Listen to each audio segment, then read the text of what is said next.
મારું નામ વિવેક શાહ છે. હું આ નાટકનો પ્રોડ્યુસર છું અને કમર્શિયલ નાટક એઝ અ પ્રોડ્યુસર મારું ફર્સ્ટ છે. બેઝિકલી હું એક્ટર છું અને 18 વર્ષથી આ ફિલ્ડમાં એક્ટિંગ કરું છું. બાળ કલાકાર તરીકે આવેલું મારું પહેલું નાટક હતું હૈયાના હસ્તાક્ષર અને ત્યારથી મારી જર્ની શરૂ થઈ છે અને અત્યાર સુધી મેં 30 નાટકો, 32 સિરિયલ્સ, અત્યારે મારી બકુલનું પખડચંદર સિરિયલ ચાલી રહી છે દૂરદર્શન ઉપર. એના 125 ઉપર એપિસોડ આવી ગયા છે અને હજુ સ્ટીલ કન્ટિન્યુ છે. મંગળ અને બુધવારે બપોરે 4 ને 5 આવે છે.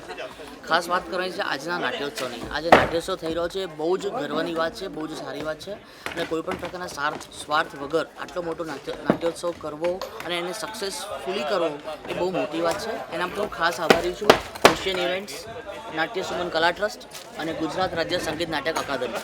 આ ત્રણનો અમે ખૂબ આભારી છે કે અમારા જેવા નાટકોને, અમારા કલાકારોને અહીંયા આગળ સ્થાન આપ્યું, અમને ચાન્સ આપ્યો. એના માટે અમે ખૂબ આભારી છે. હું, અમારા લેખક દિગ્દર્શક હરીન્દ્ર ઠાકર અને અમારા કલાકારો, અમે બધા જ આપ સૌના ખૂબ આભારી છે. ખાસ કરીને ટીમવર્ક ગ્રુપ છે, અહીંયાનું ટીમવર્ક ગ્રુપ જે ખૂબ મહેનત કરી રહ્યું છે, સંઘર્ષ કરી રહ્યું છે, એના પણ અમે ખૂબ આભારી છે. બહુ જ સરસ આયોજન છે. અમને કહો .com વાળાએ જે સ્પોન્સરશિપ આપી છે એના માટે પણ અમે એમના આભારી છે. નવા નાટ્યોત્સવ થતા રહે અને વધુને વધુ થતા રહે એવી અમારી ઈચ્છા છે અને શુભકામનાઓ. Thank you.